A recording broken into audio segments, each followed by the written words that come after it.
Yes? Yeah, here we go. Good afternoon, and thank you very much for coming to Hudson Institute.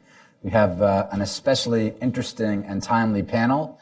As I believe many of you know, the president is due to make a speech at 12:45 regarding Iran, and at that time we're going to cut away to see what the president has to say. We're going to speak for about 40 minutes, see what the president has to say. We will come back, speak some more, and then I'd like to open up the floor to take some of your questions, and we can discuss like that. I would like to, in the meantime, introduce our fantastic panel. It's really a privilege and a pleasure to be up here with all of these gentlemen, many of whom I've known for a long time and whose work is very, very important, and you probably know about much of their work. This is to my immediate right is Omri Ceren, a communications strategist and academic. He is a managing director at the Israel Project, a DC-based organization that works with journalists on Middle East issues. A fellow of the Hudson Institute and a PhD candidate at USC's Annenberg School.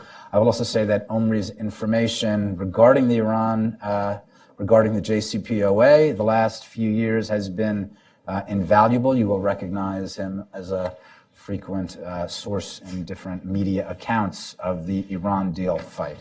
To his right is Ambassador Alberto Fernandez, president of the Middle East Broadcasting Networks. Ambassador Fernandez is the president of MEBN, a multimedia corporation funded by the Broadcasting Board of Governors that provides news and information across the Middle East and North Africa. Previously, Ambassador Fernandez was the vice president of the Middle East Media Research Institute and a Foreign Service officer from 1983 to 2015. The first time I saw Ambassador Fernandez, I was living in Cairo. I saw him speaking on Al Jazeera in perfect Arabic, and I was floored. It was fantastic. So it's really a pleasure to be on the same panel with him. Thanks very much for being with us at Hudson. To his right is Michael Pregent, a fellow at Hudson, a colleague of mine here at Hudson. He is an adjunct fellow, a former intelligence officer with 3 decades of experience working in security, terrorism, counterinsurgency, and policy issues in the Middle East, North Africa, and Asia. And Mike has been essential not only here at Hudson in explaining what the Iran argument is about, not just regarding nuclear issues, but terror issues, military and security issues as well. So Mike, thanks so much. It was Mike who put this important panel together, and I'm really happy and proud to moderate it. So let's get off quickly, and we'll start with a round of introductory comments, and then again we'll be looking in to see what the president's say about 12:45. Omri, if you would like to, and by the way, if you guys want to give me a heads up, I have a watch here, but it's not perfect. So when he takes the podium, we'll get the thumbs up. Okay, fantastic. Omri, if you'd like to start us off. Thank you for that, and thank you all for being here today. I want to very, very briefly give an overview of what to look for when the president starts speaking, how they've been talking about it, and also how we got here and how they're structuring what it is they're doing, preparing to move forward. So the overarching thing to understand about today's speech is that it's not an Iran deal speech. It is a speech about Iran. And that is a distinction that has been at the core of this administration's policymaking since at least April formally, and a few months before that. What does that mean? They take it as a matter of assessment and policy that the Obama administration made an enormous mistake by both made the decision to and made an enormous mistake when they made the decision to subordinate all Iran policy to the preservation of the Iran deal. They believe, and they are right, that the Obama administration looked the other way on Syria, looked the other way on Iran's seizure of the Levant, looked the other way at Iranian ballistic missile development because they wanted to avoid a confrontation with the Iranians that might endanger the deal. Their response was that, having made that assessment, their policy response and their structural response was to put the Iran deal as on a list as one of many threats and not the most immediate threat to American national interests from Iran. That was formalized in the 6-month assessment that they launched in April that the president will be rolling out.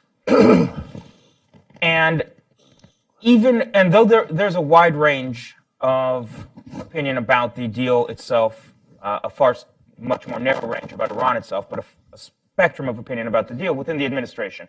It's been widely reported and is more or less accurate that Secretary Tillerson is on one side, CIA Director Pompeo and Nikki Haley are on the other side, and in between, various people fall. But all of them make the same argument, which is we got to get past the Iran deal to deal with the immediate threats that the Iranians pose to American interests. The debate inside the administration has been the entire time, on the way there, do you stop at a station of decertification or do you stop at a station of certification?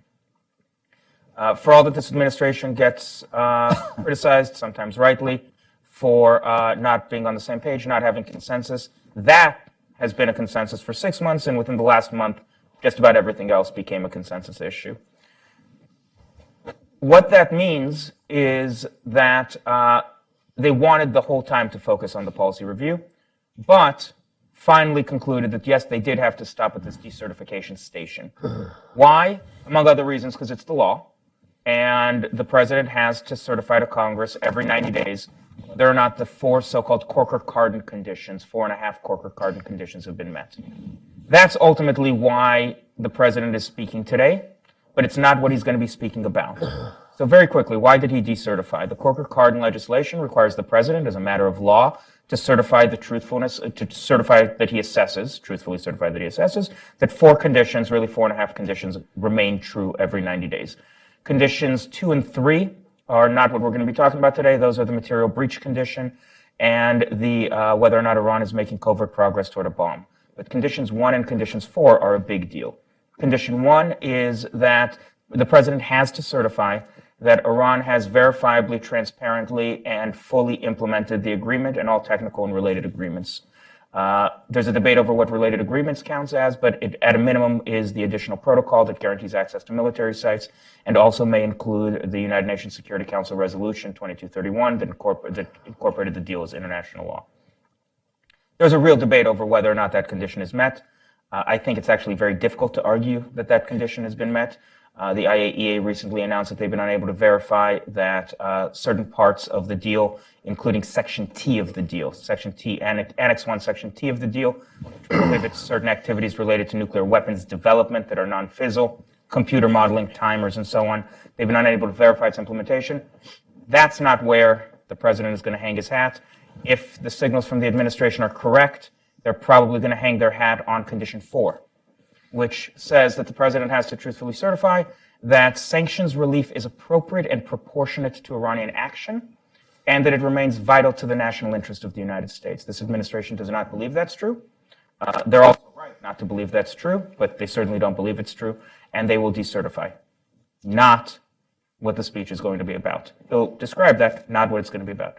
The speech will be about the policy review itself. Now that they have gotten the nuclear deal out of the way, what are they going to do with the policy review? They are, and we'll talk about this a lot more, so I'll just flag it here as something for you to look for. They're going to focus on the IRGC as the overarching bad actor in Iran, and they're specifically going to, according to public reports that have already been reported, they're going to carve out a category labeled asymmetric threats, and into that they're going to talk about cyber offense, support for proxies, anti-ship missiles, ballistic missiles, the ability of Iran to coerce us in the West by cracking down on their own population, the seizure of American hostages. That's what the speech is going to be about. Iran's bad behavior is in an asymmetric way, and then cutting them off. And that is what to look for in the speech. That is the framework with which you should approach it. The certification debate is done. The president will decertify. It will go to Congress. What they do is hopelessly technical and complicated, but the speech itself will be about Iran's bad behavior. Omri, thanks very much. That's great. And when we come back around, I'm going to want to ask you if you can give us an idea of what that will look like in Congress when it goes there. In the meantime, thanks very much, and that fantastic curtain raiser. So that's great. Ambassador Fernandez. Thank you. I think Omri puts his finger on the key thing, which is the expectation that this is going to be about Iran as a whole and not just the JCPOA. Why is that important? I was just in the region just a few weeks ago in the Gulf, and this is exactly what has been lacking in U.S. foreign policy. in the eyes of our allies and our friends, our longtime friends, for years, since the JCPOA was signed, and even before the JCPOA was signed. You may remember that the previous administration talked about equilibrium, the idea that Iran and others would share the region. What it turned out was that in a way, the JCPOA ate the previous administration's Iran policy. It became about JCPOA uber alles over everything else. Everything else was subordinated to it.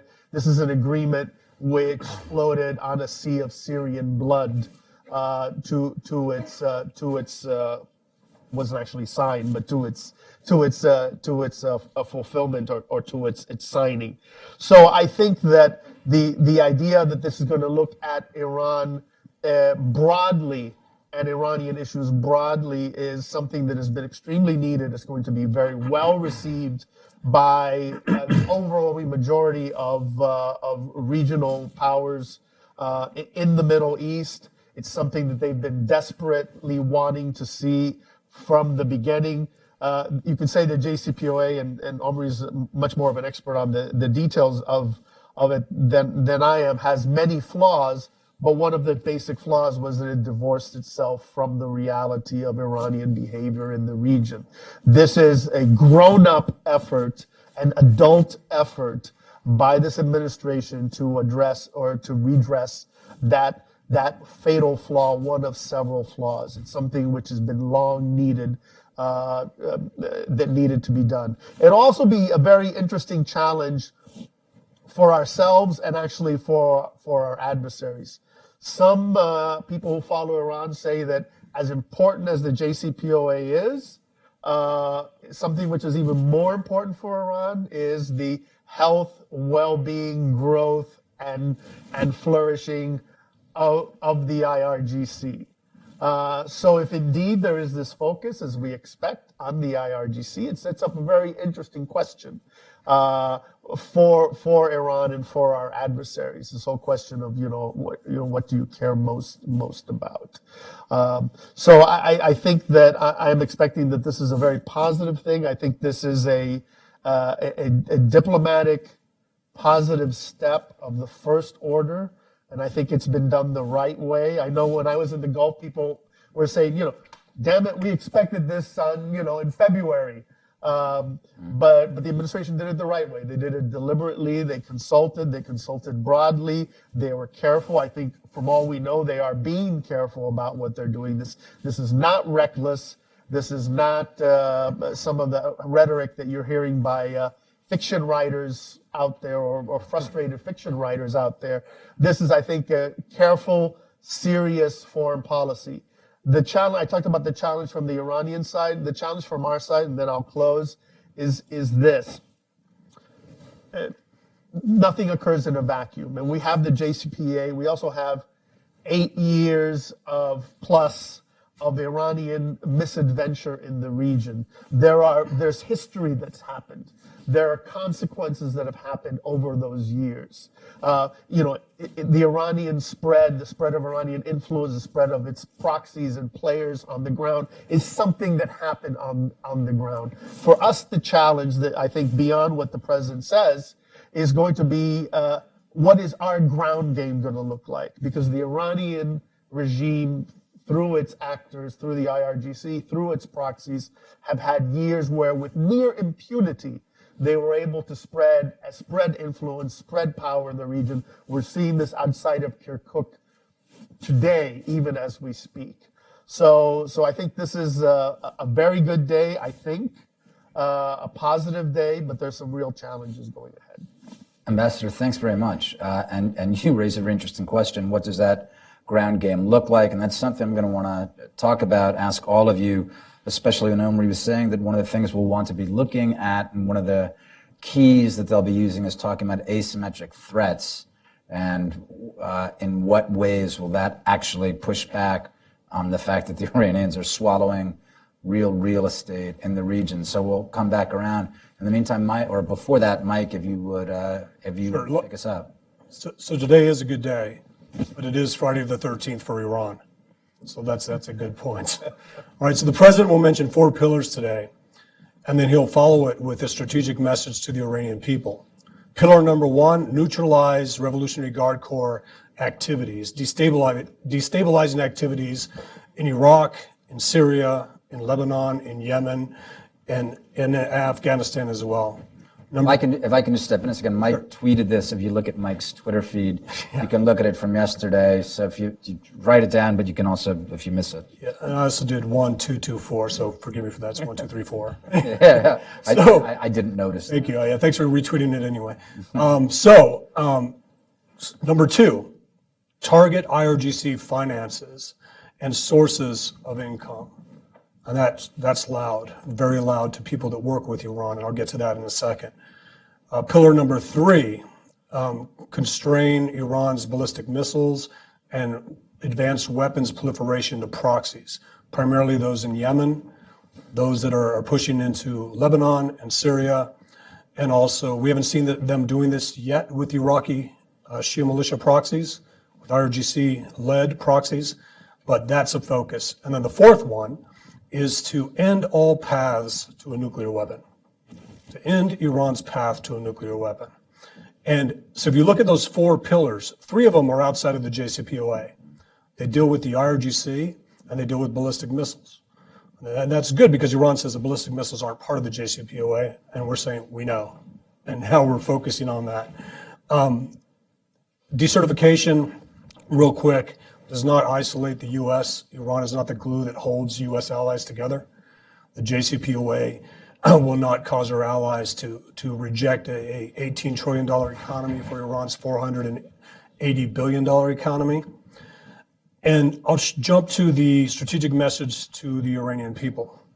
The U.S. actions today that you'll hear from the president are focused on the regime and the Revolutionary Guard Corps, as well as the Basij. The Basij is the most important thing because it's part of the IRGC. So the IRGC in its entirety is causing problems not only domestically in Iran, but externally. And the message will be to the Iranian people, respect your culture, we respect the Iranian people. This is targeted against the oppressive regime inside Iraq and the oppressive regimes, the actions by this regime outside of Iran. And those are all key. So if what I do in my job is I put my red hat on. That means what is the enemy here today? When I say enemy, what is Hezbollah here today? What is Kitab Hezbollah in Iraq here today? What is Asab al-Haq in Iraq here today? What is the Iraqi Ministry of Interior? I'm not saying they're an enemy, but what are they here today? What is Baghdad here today? What is Damascus here today? What is Beirut and what is Sana'a here today? And what they hear is that me? Does that mean I'm going to be targeted? Can I still pay a paycheck to Abu Mehdi al-Mohandes, who's a commander of the Hashd al-Shabi in Iraq, who's a Soleimani lieutenant? You can't. Can the U.S. target the Ministry of Interior for doing that? Yes. Can the U.S. protect allies against incursions by IRGC proxies using M1 Abrams tanks as they encroach on Peshmerga positions in Iraq? The tools that we're likely to use after the president speaks at 12:45 are going to be able to hit the Revolutionary Guard Corps everywhere, and that sends a loud message. So today is like I said, Friday the 13th for Iran, and a good day for those of us who know who the Revolutionary Guard is. This is a good day for our regional allies. These are pragmatic buy-ins for our allies. I mean, even Macron has said, yeah, that does sound reasonable. There shouldn't be a sunset clause. We should look at ballistic missiles. We should look at curbing the terrorist activities of the IRGC. And I'll leave it at that. Great. I was just going to say, I think their Friday the 13th is actually Saturday the 7th. That's the translation.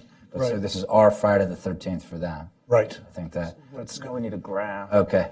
What I want to, Mike, you made a very interesting point about the president's speech will partly be directed at the regime and partly at the Iranian people, which is very interesting and a standard tactic of political messaging, and this is not what the Obama administration did, is there some sort of expectation in the administration that we should look to see if the Iranian public will move? I mean, with the Green Revolution in 2009, of course, they took to the streets. Is there some sense like, well, who knows? Now that we're targeting the IRGC, now that we're targeting the regime, they might actually move, and especially if they're addressing the public as well. What's your sense? So, the good thing about this message is the Iranian people know that when we say we're going to target the IRGC domestically, that means the Basij. That means the organization that falls under the IRGC that puts people in jail for expressing their political opinions that are contrary to the regimes. I got asked the question the other day, who's whispering in Trump's ear? Tillerson, even though the administration is all on board with this, based on what we heard yesterday, the media focuses on Tillerson and Mattis saying that we should not decertify the Iran deal. The president, I answered it this way, the president is listening to his intelligence community, not about what they know, but about what they don't know.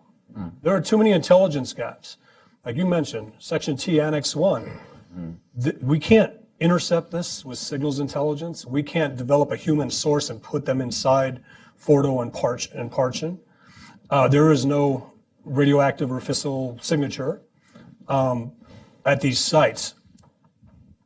Annex 1, Section T is where the intel community can't tell us whether or not Iran is in compliance. It's also the place where the IAEA said they don't know what's going on. And if you look at what the IAEA has said, they said we're not simply going to go on there to send a political message to Iran. So they're not even inspecting it. They're waiting for us to develop intelligence to tell them to go look for something when we can't. It's a blind area. And when you hear this thing about the Iran deal, it's either this deal or war, or this is the best deal we're going to get.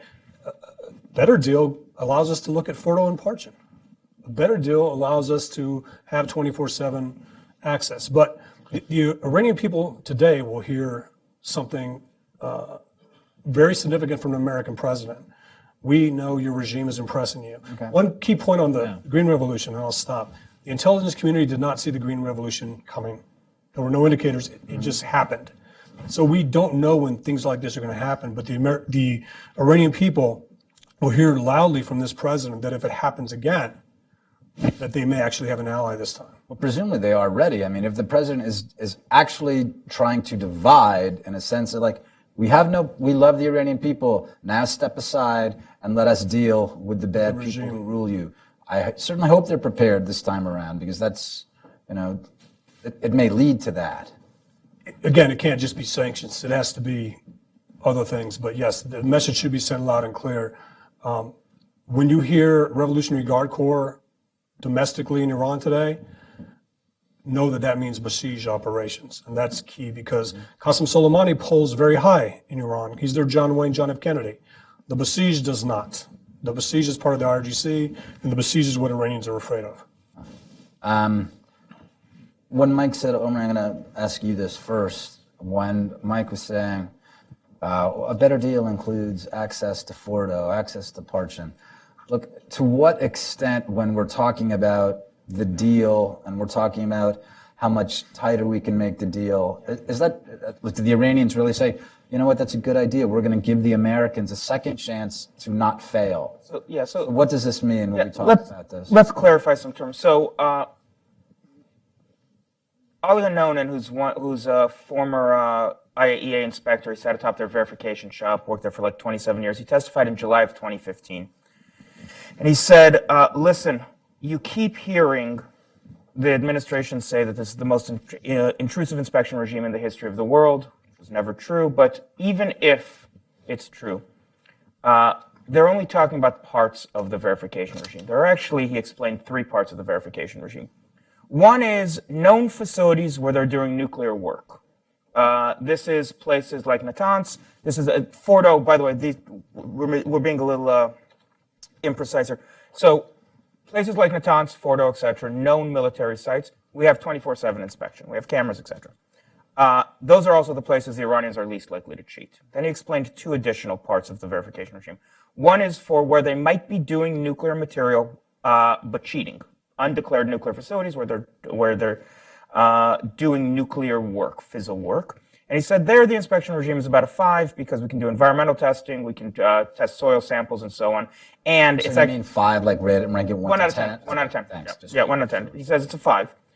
And then he said, and then there's the regime, and we didn't call it Section T at the time, but he called it, then there's the part of the verification regime that has to do with undeclared, so cheating, non-fizzle nuclear work, things like computer modeling, timers, and so on.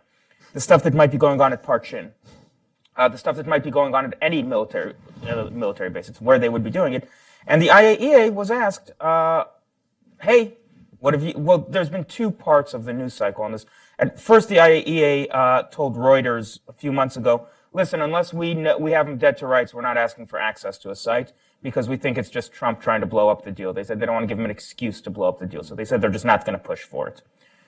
Then a couple weeks ago, they said, okay, let's not talk about that part. But Director General Mano got a question at a press conference, said, hey, Annex 1, Section T says that Iran is prohibited from conducting this list of activities, non-fizzle work. The category is certain activities related to the design and development of a nuclear explosive device. Have you verified they're not doing it? Right? It's not a matter of have you caught them cheating. Have you verified they're not doing it? And he said, we're not even sure we have the authority to be the ones to verify it because the deal is written really badly in that section. The Russians don't think we have the authority. The Iranians don't think we have the authority, is what Director General Mano said. No, it'd be good if somebody clarified that for us, is what he said. I'm sorry, clarified what? Whether they even have the authority to begin looking to verify. Okay. That is one of many flaws in the verification regime, right? There was also an enormous debate about the second regime. And Ollie said, Dr. Anon said, that part of the regime, on a scale of 1 to 10, I give a 0. There's no way we're ever going to catch those guys. There's also debates about whether we'd even catch them if they were doing undeclared nuclear work.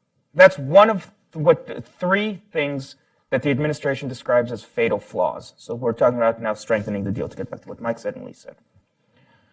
One is the verification regime needs to be tightened up for those last 2 levels, for nuclear activity in undeclared sites and for so-called Section T activities, or activities that contribute toward the development of a nuclear weapon but don't involve the use of fissile material. Got to strengthen those. That's one. And you got to give the IAEA some backbone, some more authority, a spine, and so on. Second fatal flaw, Iran's non-nuclear activities, according to the JCPOA, that we believe touch nuclear, for instance, ballistic missiles. Right? Those are not included in the deal. They should, even though the deal unwinds ballistic missile sanctions, the restrictions are not included in the deal. This administration believes that any deal worth having, any deal that we shred the international sanctions regime for, should include ballistic missiles. Okay, can I slow you down for one second? Because thanks for leading us through all the different flaws with the deal. I guess what I'm saying is, how does it really happen? Do the Iranians sit down and go like, we totally want to do this? Or is the administration sending a message to different people saying, we think it's flimsy, we have troubles with it, we'd like to, are they looking at the Europeans and saying, yeah, I need to be careful how I phrase this. Okay. There's a number of options that this administration will explore that range from the completely unilateral to various levels of multilateral action. So how does this begin? It begins by saying the United States will say these flaws, ballistic missiles, verification, and the sunset clause. As far as we're concerned, if they stay in the deal, this is not a deal worth having. We will snap back. It is a bad deal. We will snap back. Okay. Then the question is, all right, what does that cause and who's willing to avoid that? In the best case, the Iranians realize that if we really wanted, the truth of this is, stepping back, this debate, when you hear it in public, is between can we do it versus will we be alienated from our allies? That's how this debate gets described. One side says the Europeans won't go along. It's useless. It took years. We have to have a good idea. The other side says, of course they'll go along. The side that says, of course they'll go along, is right. 100% of the time in the construction of the original sanctions regime, people who are now former Obama officials were then active Obama officials would go to the Hill and they would say, if you do this, it will never work. The Europeans will not go along. The sanctions regime will collapse. and they were wrong 100% of the time. Why? Because we are the most powerful nation in the history of the world, and our economy is the largest in the world. And when we go to international companies and we say, either you do business with Iran or you do business with us, they choose us every time. It's a no-brainer. Only in the down the rabbit hole reverse universe of kind of the Ben Rhodes Iran echo chamber could any intelligent person ever believe that anybody would ever pick Iran's relatively backwater economy to our modern industrial economy. Now, the way this plays out, in direct answer to Lee's question, we will say, the administration will say, the United States will say, either help us fix this deal, or we're bailing, and the chips will fall where they may, and your companies will be given a choice. In response to that, hopefully the Iranians, but certainly hopefully the Europeans, will meet us halfway in trying to fix the deal. And as has been publicly reported and Lee referenced, and Mike referenced as well, the Europeans have been more or less public about their willingness to entertain what they're calling add-ons, what many people call renegotiation, to the deal on these flaws. I want to ask, thanks, Omri. I want to ask Ambassador Fernandez, he's back from the Gulf, but he's been elsewhere as well.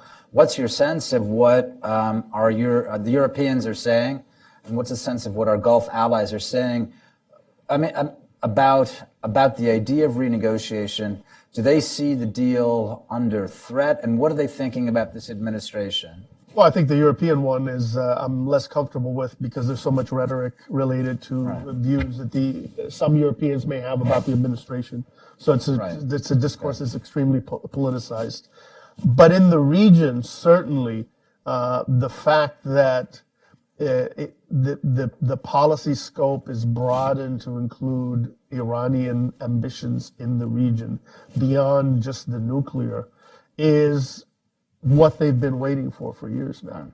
And so I think that will be very well received. I don't think there's any doubt of that. They've been waiting for this specifically for this for a long time. The challenge is, as I said, is that facts on the ground have moved. Syria today is not Syria in 2014. Well, let me ask you then, do you think that do you think that the various things the president will be rolling out today, do you think there's, again, to come back to the idea of asymmetrical threats, which are certainly important to challenge these, but we're also talking about like regular, traditional, orthodox threats, which includes people on the ground with weapons in Syria, Iraq, Lebanon. Is there enough in there to do that? And what are our allies saying and likely to say? I'm concerned about that, to be frank. I think that what we're going to hear is a good thing.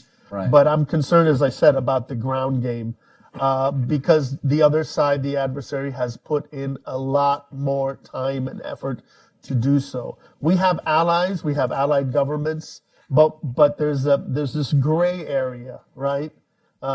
We're allied with the government of Iraq, and yet there's within the government of Iraq there are a host of, or even not the government of Iraq, but kind of in the government. There's a whole range of bad actors, from bad actors to outright terrorists, like Mohandas, who are somehow connected or funded or on the payroll of the Iranian regime. You have a Lebanese branch of the Iranian regime with tremendous power in Lebanon. Notice I didn't say proxy. Branch. Absolutely agree. It's a branch. And so the challenge is you have this on the ground. All of this has developed. You talk about asymmetric warfare. Obviously, an obvious follow through to today's announcement is strengthening our engagement with our allies, strengthening military cooperation, intelligence cooperation, sending messages. We talked about the Iranian people. There's also populations in the Arab world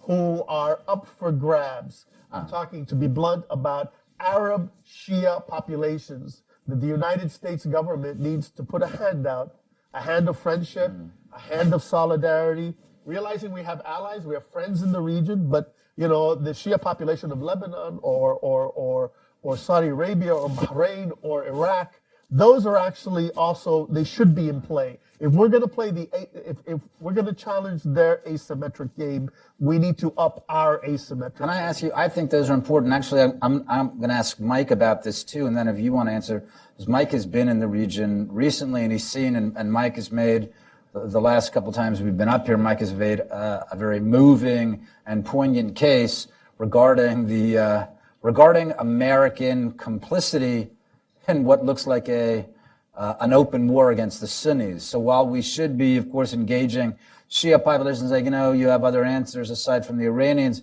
I guess another concern is we're also talking about the regional majority here. And how do we need to engage them, convince them that this rollout, this Iran review means good things for them, and we're going to stop destroying their cities to get 37 ISIS fighters? Right. So the most important thing, our Sunni regional allies and Sunnis in Iraq and Syria, basically the 20 million Sunnis of the northern Middle East that are now, half of them in the refugee population, are going to hear today that finally the United States is going to do something about Iran. Every time I travel to the region, I hear ISIS or Daesh, Sahel Jiddan is very easy. Iran is the issue. Iran's creeping influence, and you're letting it happen. Our complicity in, it's a sin of omission, maybe it's a sin of commission, but we tend to obfuscate the role of Iran in the Ministry of Interior of Iraq, in its proxies.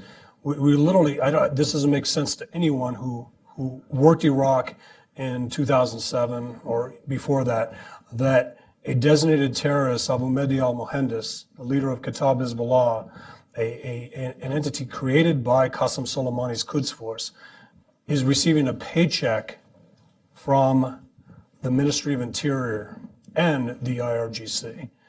And when you ask State Department, you'll hear from Brett McGurk that that's exaggerated, that's not true, we have leverage with Baghdad. When you pose the question, if we have leverage with Baghdad, how is it that a designated terrorist that killed Americans is on a payroll, is leading the Hashd al-Shabi, is currently just south of Kirkuk with US M1 Abrams tanks and Asab al-Haq flags flying from them, getting ready to push on a US ally. So it's not only our Sunni regional allies, our Sunnis in Iraq, it's the Kurds in Iraq, Kurds in Iran. Turkey's a completely separate issue, I'll stay out of that. But they are looking for concrete actions. So the one thing we have going for us, and this is not a good thing, is that the IRGC will take some action after today. The IRGC has threatened to target U.S. soldiers in Iraq. Okay. Our advisors are outnumbered 20-1 by the Shiification of this Iraqi security force that took place under Maliki. And can I ask you something? Yeah, sure. I mean, also what these, because it's interesting, not just the statements and the speeches, but what they must have been gaming down the road, because we've known for at least throughout the course of the Obama years, there was a explanation. The reason that we can't act or can't do anything because IRGC will target our troops in Iraq. They'll target our troops in Afghanistan. And so if they're making the same threats, so this administration presumes like, yeah, we've heard this. We have a response. What's your sense? Well, there's too much weight being put into the statement. The Iraqi security forces are our friends, are our allies, and will be a bulwark against Iran's activities in Iraq. That we can rely on the Iraqi military and the federal police to stop IRGC proxies.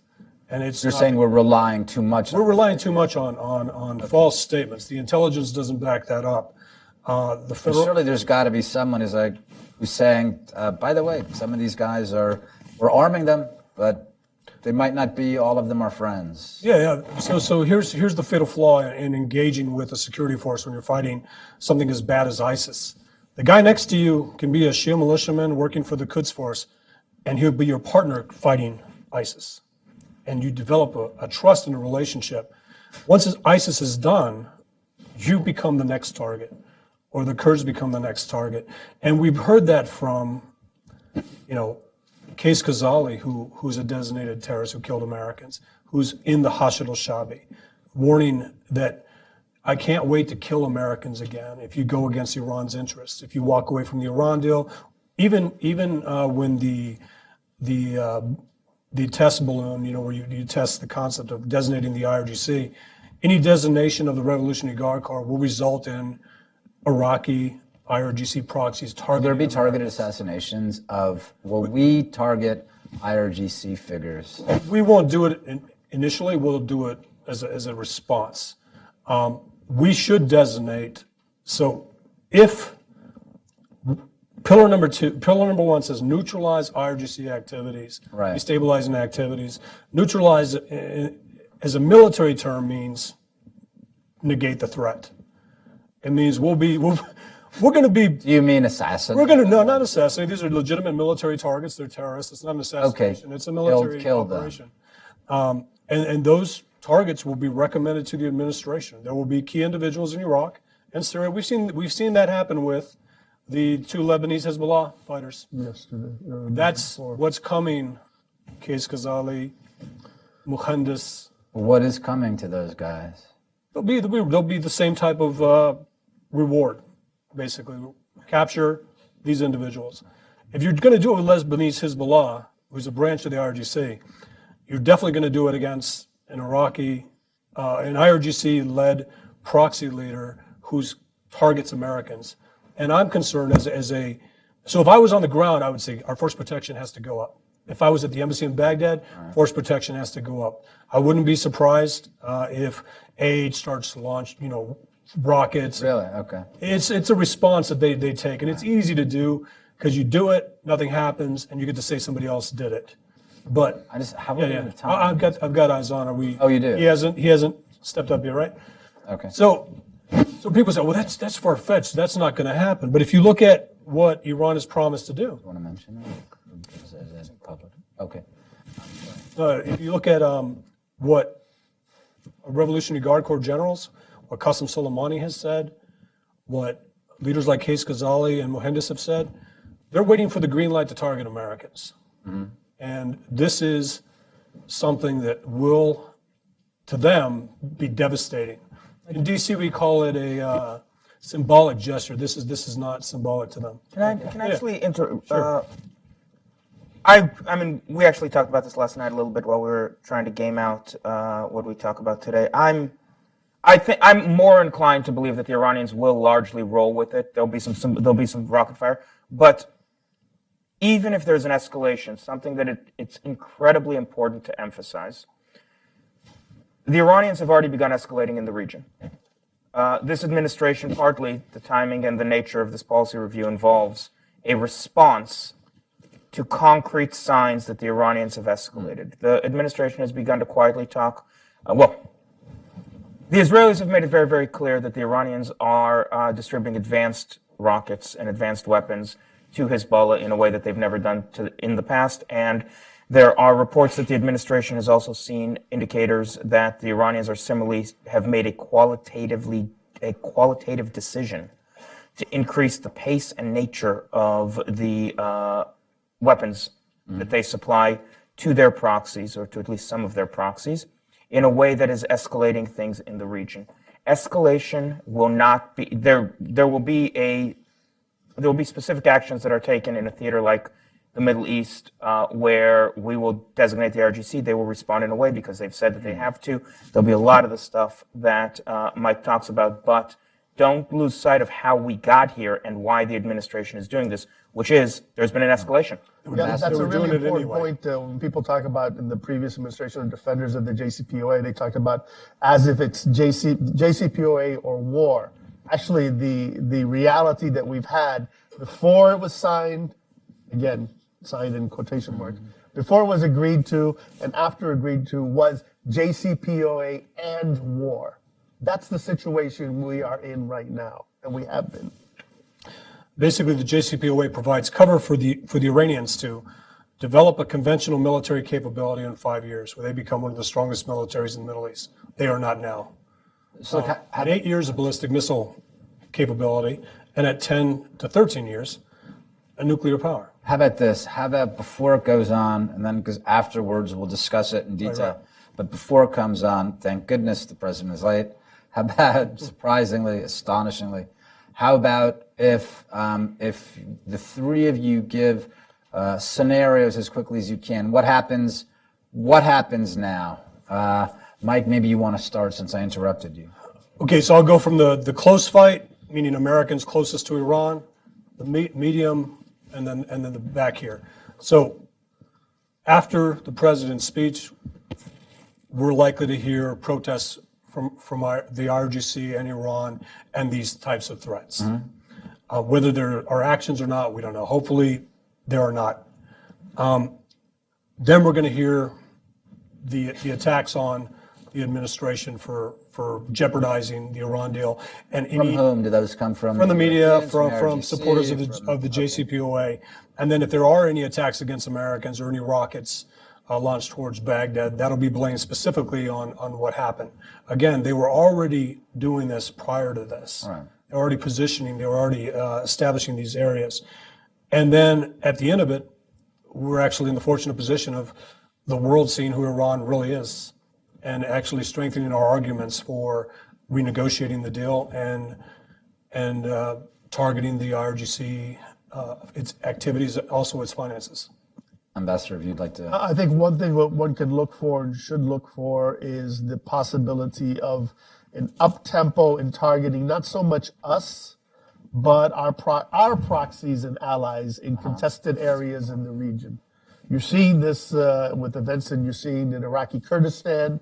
You can see this in other places as well, which is, in other words, I agree. I think that the fact that they're going to openly, start something, escalating something directly with the Americans, there's a question about that. But I think there are other softer targets that are not us. Okay, what are we looking at? Are we looking at, for instance, some sort of Saudi assets? Are we looking at the border of Israel? Are we looking at Hezbollah doing things? What are the different things that we're talking about? I think that the Israel-Hezbollah thing is probably the last one, given that one will lead to certain consequences. But I think in all the other places where there is already contested space between either Kurdish forces or Sunni Arab forces or governments that are friendly to us, that will be important for us in the near future, as we implement this. You're going to see them trying to find ways, both direct and indirect, to squeeze them. Some of that through violence and other ways as well. Thinking that they're going to do that before we're ready enough to respond. Omri, you were nodding your head when the ambassador was saying he thinks probably not Israel so much. Yeah. What's your? I think that President's getting ready to speak now. Okay.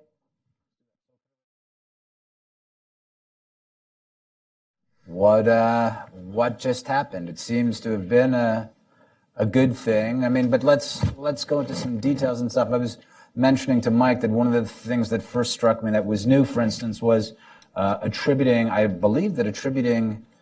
Khobar Towers attack in 1996 is new. I believe that the intelligence community has long assessed this to be correct, but I don't know if that's ever been the official position of the U.S. government. So that's one thing. Just a couple of the things. What about, Omri, I'm going to ask you this. What about saying that they are indeed, we are not going to certify because of regarding the sanctions issue? Well, I want you to explain that in a second. But also, he did say that they are in violation of the JCPOA. Ambassador Fernandez, what else am I missing? What else is new in this? What does it mean? If you'd like to start off, Ambassador, yeah. Yeah, obviously, it's. I think it's terrific to see in black and white and clear-cut terms the designation of the IRGC by the Treasury. It's something we expected, so it's obviously a really great thing. I think that's obviously the most tangible, immediate thing or the quickest thing coming out of this. What does that mean? What will that mean? Designating all the IRGC, the Treasury designation. Well, I think it puts a lot more pressure on the whole question of the financing. Whole question. It's a technical finding, so it's important. This question is actually important as we move through Q&A. I think that all three of us will crystallize what the other side is saying, what We're going to run a little bit late. We're supposed to end at 1:30. We'll probably go to 1:45 since we interrupted to see the president's speech, so we'll be okay. One of the claims that's already being made a couple days ago, is that the IRGC designation is completely symbolic and meaningless. Sometimes you hear this said as the IRGC is already under financial pressure and heavily sanctioned. Sometimes there's a more technical argument, which is that the IRGC was already completely designated under a separate executive order that has to do with ballistic missiles. So what does it mean to freeze all their assets for terrorism reasons if it was already frozen for ballistic missiles? But the ambassador is right that this puts more pressure on them. In what sense? This is the first time in history that the United States has said that the military wing of a nation state recognized by the United Nations is a terrorist entity. We will now, and this has been already published, administration people and congressional people have leaked this wording to some outlets already, and it's out there. Trump can now go to the Europeans and say, you're working with terrorists. That's a different conversation in the room than you're working with missile proliferators. It simply is. The world works that way. This thing happens in boardrooms. These things happen in conference rooms. And that is why, even if technically no additional assets are frozen, it's a huge deal. Okay. Yeah. No, I agree. On the more symbolic, but I think still important, I know it's window dressing and we expect it. I appreciate, I think it's important, that vision at the end about the Iranian people and that they were the first victims of this regime. Right. And that they're the first and earliest victims that have suffered so much by the regime. And that vision of the Middle East is, it's kumbaya maybe, but it needs to be said. So I think that was good as well. Right. Mike, what strikes you most right now? Affiliates and entities of the IRGC. The affiliate issue is something that's very concerning to our allies in Iraq, our traditional allies in Iraq, meaning all of the Iraqi people, the Sunnis and the Kurds. This designation, as it's received in Baghdad, literally means Baghdad should purge IRGC entities from its security forces and its ministries. We now have the tool to actually hold Baghdad accountable for allowing or facilitating the IRGC. This move is key. We had a panel here last week about the Iranian land bridge in Iraq. Right. It's already been established. How does this address that then? Well, it's a tool. I mean, if you're looking at how do we stop this, then you again use that $18 trillion economy to hug Baghdad tighter than Iran is by saying, listen, you have designated terrorists working in your ministries. They have them. In your they security have force. Lots of people on the ground, and well, you're looking at 7 people would be devastating. Just to remove 3 would be devastating to the Iraqi security forces. 3 key members, some even prime ministerial candidates that are being funded by Iran, and I'm talking about. He's one of the ministers. Ghazali, I'm talking about Hadi al-Amri, and people say, well, there's no way you're going to designate. Hadi al-Amri is an affiliate of the IRGC. Right. He is paid by the IRGC. He polls highest in Iraq for prime minister. He's got to be concerned. CPA, how do I hide this money from U.S. Treasury? How do I find a loophole here? These are tools. So again, it's not just sanctions. Designating an entity as a terrorist organization also allows the intelligence community to start developing and recommending targets to the Defense Department. And they'll probably be put on the no target list like we have in the past. But it gives you tools. It gives us great leverage with Baghdad to be a bulwark. It actually will put pressure, our Sunni regional allies will start putting pressure on Baghdad to hug its traditional allies better, its traditional Arab allies tighter than it's hugging Iran. It also sends a message to Qatar, sends a message to other countries, and also if you're an anti-Russian person, if you're an anti-China, we basically not only get to tell our European allies that you're working with a terrorist organization, we get to tell the Russians and the Chinese. What does this do, and does it have any effect on what's happening right now in Syria? It should have tremendous effect. The money that's going in to prop up Assad. Remember, the Iranians were emboldened post-JCPOA. Assad was on his heels, and then he was bolstered up by the Iran deal. Iran invited Russia, and Qasem Soleimani traveled to Moscow. That with Putin. Then we saw the the S-400s and S-300s come into Syria. They were there before when Russia was directly selling them to Assad, but we saw a Russian presence. It sends a message that militias that are being funded by the IRGC in Lebanon and Syria and Iraq, that money could be cut. Therefore, the paycheck goes away. And the paycheck to the Ministry of Interior goes away. The paycheck to Baghdad politicians goes away. Because all of this can be tied back. So it's not designating 100,000, it's not targeting 100,000 proxies, it's targeting 7. I'll just say, watching it, we'd all heard about the Iran policy review, and we all understood from the administration, we'd heard this again and again, hey, it's not just the JCPOA, there's lots of bad things that are going on.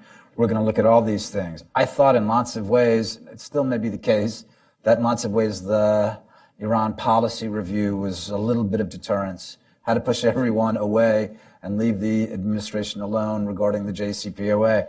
I have to say, it's like, if that is the work that the government did, that's the speech represents that. I'm pleased. I'm impressed. And so why don't we? They weren't joking about this. This wasn't a trick, right? Like, I mean, this was often misreported, and in some cases deliberately. But when you heard over the last 3 months, there's differences inside the administration. Some people are for keeping the deal, etc. Those were all reflections of the overarching idea, which is this administration really did set out to comprehensively confront Iran's non-nuclear activities. And the policy review and all of the debate around it and all of the noise around it was noise about where the nuclear issue fit into that. Right. It wasn't a gambit. It wasn't. Right. The goal of the last 6 months for this administration was formulate an answer to Iran. It's why I began with, and why all three of us have emphasized over and over again, this is not an Iran deal speech. This was an Iran speech. Today is not about the deal. That's true. I do feel, and maybe we spoke about this before, there feels like there's some urgency as well, because certainly the number one thing that this administration has been looking at has been North Korea. Yeah. And so I think that I think if there is some urgency to make sure, like, here's what we don't want. We don't want another rogue nuclear state 8-9 years down the road or sooner, however long it's going to be. Urgency might even be the wrong way to look at it. Because remember, one of the things that's really, really gets undercovered by this is this happened in entirely the way that it's quote unquote supposed to. 6 months ago, even starting before that, but certainly 6 months ago formally, an interagency review process was launched under the NSC that polled, brought in information, distilled it, sent it back out, brought it back in, took it to the deputies level, took it to the principals levels, presented it to the president. 3 months ago, the same thing happened with the nuclear review. The president said, I want a decertification option. I do not believe that this deal is in America's national interest. I won't do it again. We know from public reports he said that in late July. The NSC initiated a process, polled, took it back, deputies, principals to the president. There is a sense of urgency that comes from North Korea. Right. But on the other hand, this was done the way it's supposed to be done. Right. No, the administration showed something which administrations have to show, which is that American administrations can handle more than one serious, complicated, dangerous international issue at the same time. One thing also. I want to open it up a second, so why don't you? Oh, sure. The administration's looking forward also. So how do we get a better deal? Let's just talk about the nuclear deal for a second. How do we get a better deal? And some of the things that we heard were this will not be a renegotiation where Zarif is sitting at the table making demands.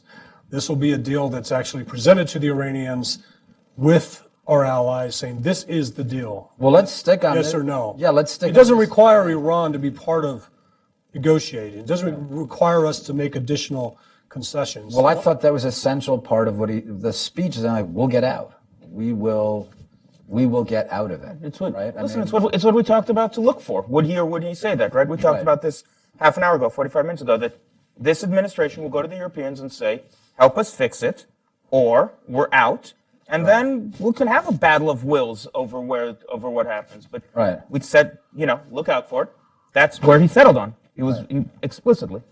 So let's open it up for a bit. We'll go for about, I guess, to about 140, 145. So let's see. Matt, if you would wait for there to be a microphone. And yes, please, thanks. And identify yourself. Hey, Matt from the Security Studies Group. Wondering, what's the one thing going forward that not a lot of people have been covering at think tanks that will be very important when it comes to the Iran deal? Something that's just not covered. And another thing is, what exactly should Congress be doing in these 60 days, since it seems like the president threw on the gauntlet? That's interesting. Well, Omri, why don't you take the second part first, and then either of you, if you'd like to talk about what's not being.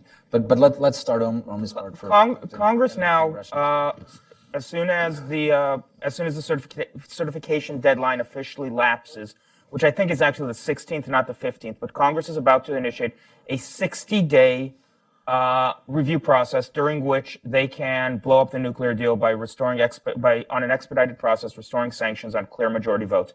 No filibuster, 51%.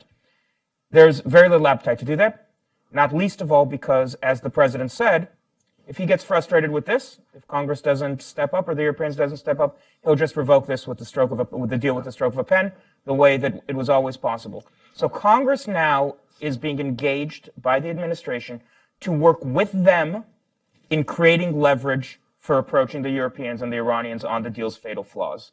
Remember what we're up to. The administration seeks to strengthen the deal. All instruments of U.S. power, all instruments of diplomacy and political work are oriented toward that. So Congress's task now is to assist the administration in strengthening the deal and building up leverage. How will they do it? There is, as of this morning, it became public that there's legislation floating around that I think is currently being described as corker cotton legislation that will seek to impose benchmarks that say the Iranians, it's going to be U.S. policy, the Iranians have to do this number of things, no more ballistic missiles or reductions on ballistic missiles and so on. So they will essentially lock what the president has just said into statute, or they will try to.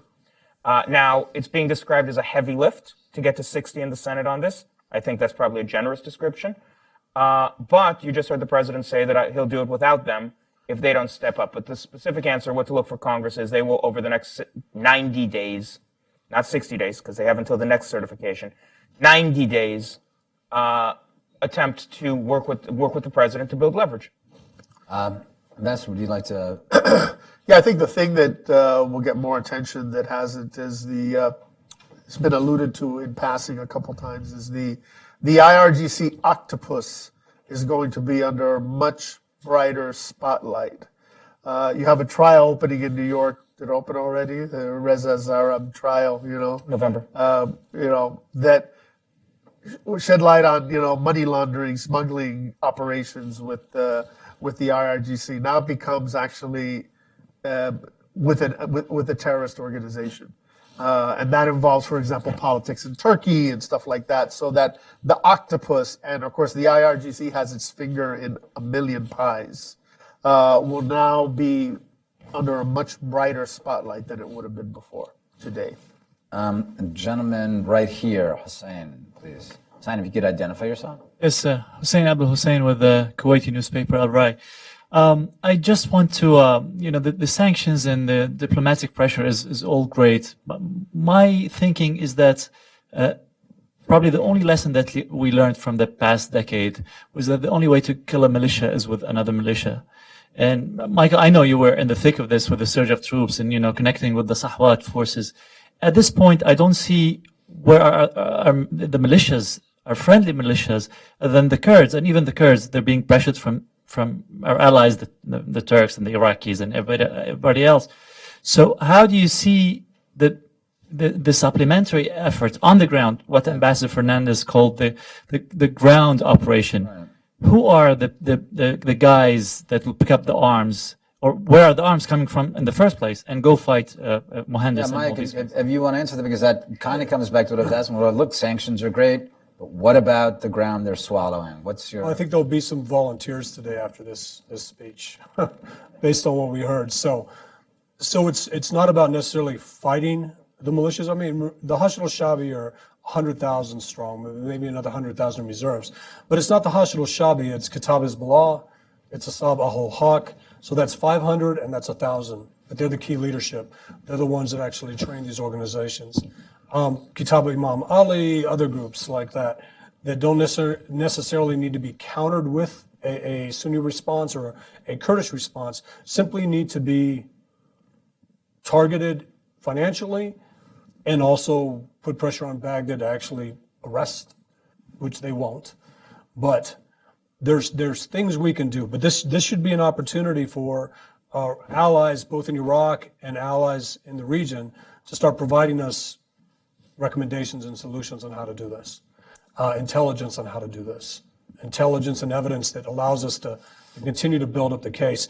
And we, again, it's not a good thing, but the IRGC is going to give us every reason and every bit of evidence we need over the next 90 days. I mean, if I can just, I think that Hussein has a point here, and this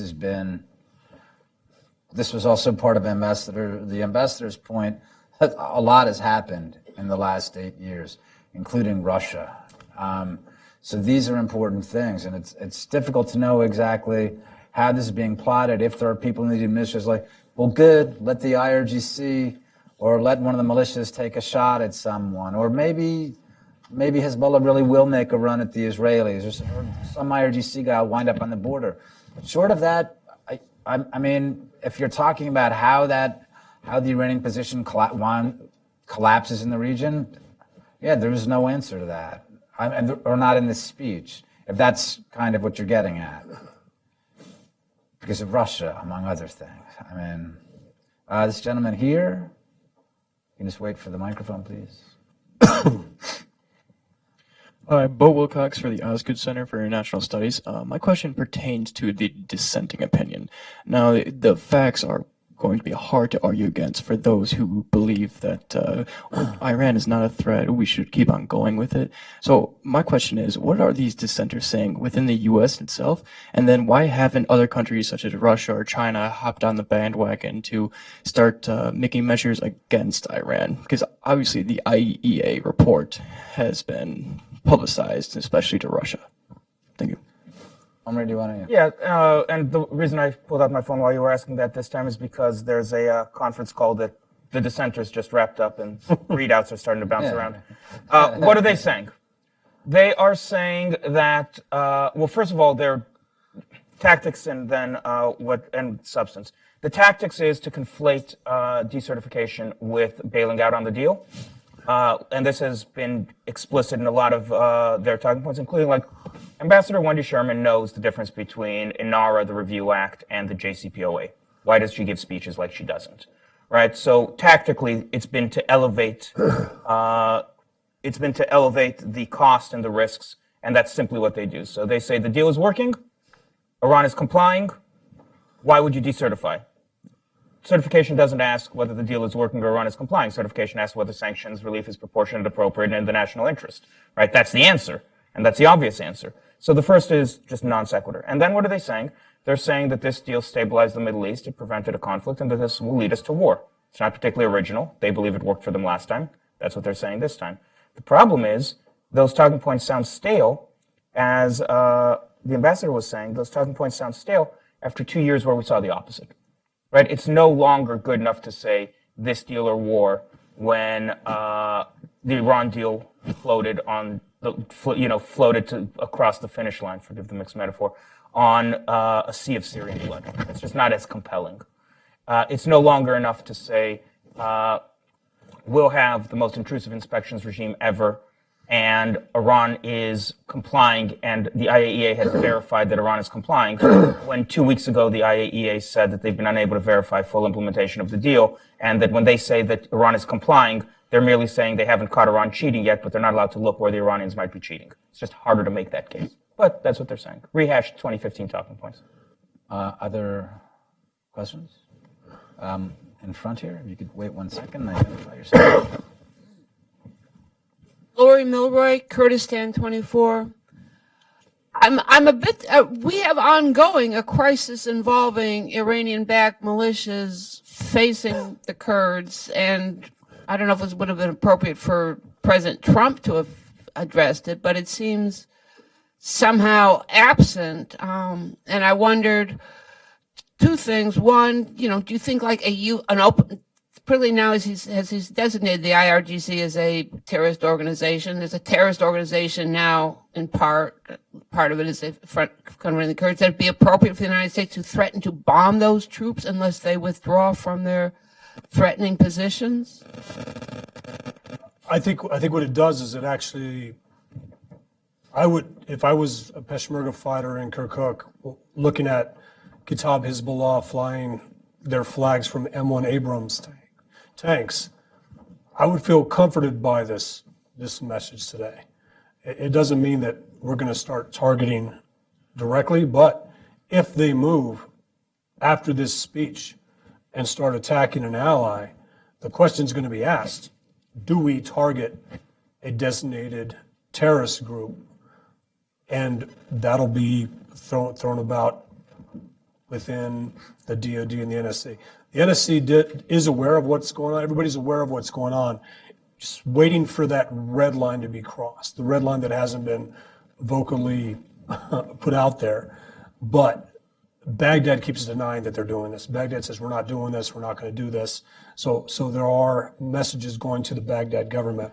I would argue that Kitab Hezbollah and AH, if they do move, we're asking for proof, actually. We're asking for photographs of AH flags flying from tanks and KH flags flying from tanks to be able to pass on. But, I would find comfort in today's speech if I was a Peshmerga fighter. You basically are now staring at a designated terrorist affiliate across the berm. But I'm not making decisions. Sure. I want to address something it's more broadly around this question, which is gaps in the speech, what was left out. Okay. It's not just the Peshmerga, it's also the Peshmerga. Listen, this speech was a powerful message, and certainly I think this panel, and I think most people in this room, found it comforting and clarifying, or comforting that there is such clarity behind U.S. policy toward Iran right now. But there are still a lot of things to be filled in. The first is what happens geopolitically, something we've been talking about. But this is something Congress is going to have to hold hearings on, right? Congress, when the president said that he's ordering the Treasury Department to fully designate the IRGC under 13224, very strong statement. Also, however, the implementation of a congressional mandate that was passed 517 to 5 in Congress, and Congress is going to want to ensure that that's made real. And that's part of this discussion we've been having about holes that have to be filled in. The next step is, okay, so you gave an authority to designate. What are you doing about it? And that's as much for Congress as for the president. Congress mandated it, has a voice in it. They're going to want to see they're going to want to see this thing filled in as much as anybody else. Those are legitimate questions to ask. It's not legitimate to trash the speech, but those are legitimate questions. Why don't you take the opportunity while you're going through? Why don't we have concluding statements, so we can say what they think about the speech and the Treasury's designation and going forward. I would just a minute or so, just wrap it up. How's that? He did. The president did exactly what he should have done in a technical sense. More broadly, obviously, yes, this was a fantastic moment of clarity. It was an important moment in the U.S. Reasserting itself and reasserting its interests in the Middle East, of no longer subordinating the Iran deal. But this was a speech that was the culmination of a process working. Two internal executive processes and mandates from Congress. And for lack of a better way of putting it, the machine simply worked. An administration that rode to victory on promises to restore American stature and restore American prerogatives, specifically in the context of the Iran deal and, of course, more broadly, initiated several reviews that culminated in a speech that reflected them, that is undergirded by policy that at least provides the predicates for living up to it. That's something that won't be reported on today. The substance will be reported, and the personnel and infighting will be reported. But the boring version of this is that about a year into the administration, the machine worked. Interagency process, congressional mandates, and so on. Very nice way to put it. Thank Yeah, the administration took a hard thing on. The easy way out would have been to follow in the footsteps of the previous administration and of some other international actors and kind of look the other way, kind of dumbly nod and ignore Iranian behavior and kind of ignore the glaring contradictions and omissions in the JCPOA. It's kind of nod and kind of look and kind of kick the can down the road. The administration took, as I said, the serious adult approach to do the hard thing. And that is something they should be congratulated for. The challenge is there is heavy lifting in the region, and we're going to need. Hussein's question was right on. We're going to need. We need more horses. Thank you, Ambassador. Mike. So we just restored leverage in the Middle East. We just restored confidence in our Sunni regional allies, the people of Iraq, the people of Syria, Lebanon, and Yemen. I focus on Iran's influence in Iraq mainly, and this just gave us tools and levers to be able to actually bring Iraq back into the Arab and U.S. sphere of influence and put pressure on Iraq to purge and to push back against the Iranian takeover of Iraq. And had a chance to brief the Trump transition team early on, and this was before Joe Rayburn was in the National Security Council. He was in the National Defense University. And I asked him, what should I tell them? And he said, we need to stop the Iranian takeover of Iraq. I'll leave out the other things he said to do. But this gives us leverage and tools and levers in Iraq that we just haven't had since Obama took office. That'll be it. Thank you all very much for coming. Thanks to a wonderful panel. I told you it was going to be great, and they are. And thank you to Hudson Institute. So, Thanks, Lee.